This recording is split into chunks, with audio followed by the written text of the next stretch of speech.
Kia ora everyone, welcome back to Scottish ASMR Muzz, and I've got a good one for you tonight.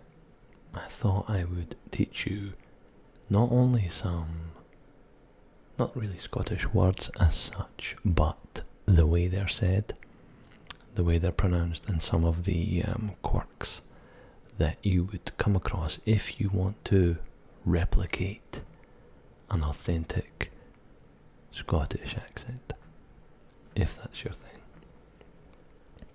So let's dive right in. I wrote down a bunch of words that everyday, boring, regular words that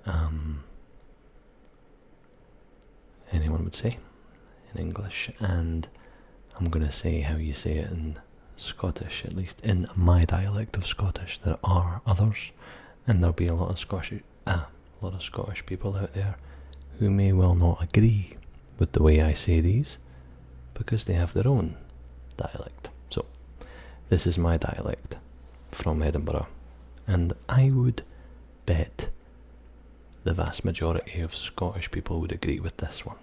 So here we go.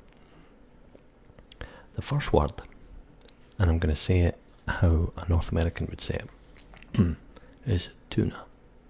Like a tuna sandwich. Some tuna. Well, in Scotland, for some reason, whenever it's tuna, we say tuna. Tuna. Tuna. With a CH at the beginning. I spell it C-H-O-O-N-A. Tuna. So that's where we kick things off with some tuna. The next word is Scotland itself, the name of the country I am from, Scotland. However, I would never say Scotland or Scotland. I would say Scotland. Scotland. Now, there seems to be a lack of a D at the end there, which is another wee quirk of a lot of the words that we say. Scotland. I would pronounce C-O-T-L-I-N. Scotland. So, if you really wanted to impress one of your Scottish friends, that's how you'd say it. In fact, you would say, "Are you fae Scotland? You fae Scotland?" That's how we'd say it. Twitter. Twitter. We all know what Twitter is. But in Scotland, we would say Twitter. Twitter. Now, the main focus of this little lesson is the lack of the letter T, which happens after the beginning of the word. For some reason, in the Scottish dialect, T's are T's at the beginning of a word. But halfway through or near the end of the word, that T is gone. Forget it. It's a silent T. Twitter. T-W-I-U-R. That's the only way I can spell it out phonetically. Twitter. Twitter. Although by the time you get to where the T should be, it's more abrupt. It's not Twitter, it's Twitter. So the T has been substituted with an abrupt Twitter. Twitter, like a gap between the I and a mythical U. So that's an interesting one. Start. Start. We would say start. Start. Like a star in the sky, but with an abrupt ending. A star is a star, but to start would be start. Start. So in space we have a star, and to begin something we would start ever so slight difference, but the T, again, is gone. Okay? Started. Like I just started something with this video. Started.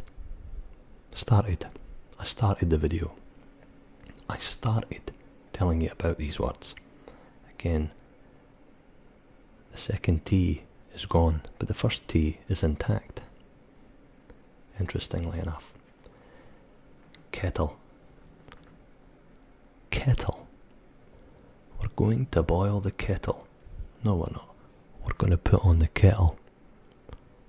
Kettle. K-E-H. Gap. U-L-L. That's how I would phonetically spell it. Kettle. Again, 2 T's in the middle of the word.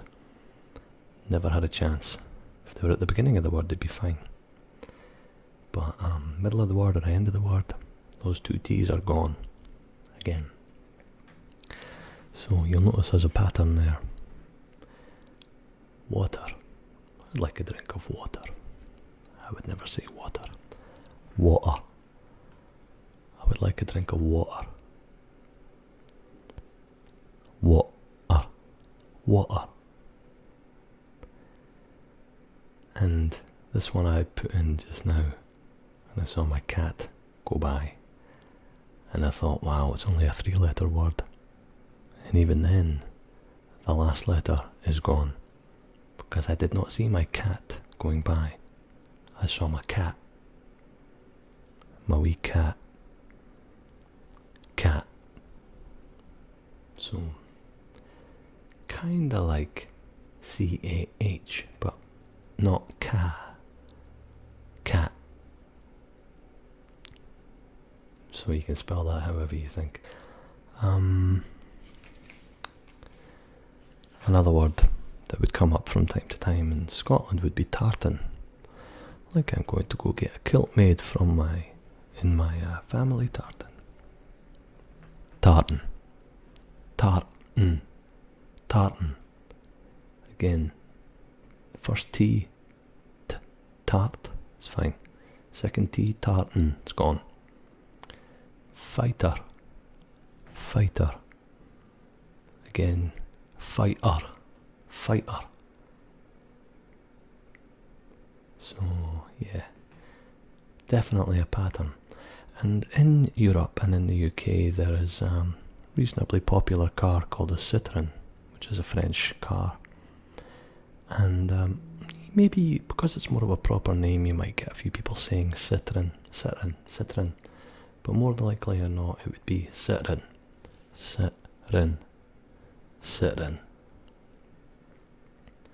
T's gone. And finally, street. Like I took a walk down the street. No T at the end. However, there are exceptions. In doing this little exercise, I wrote down a couple of words which were interesting exceptions. One is a proper name of a country, Pakistan.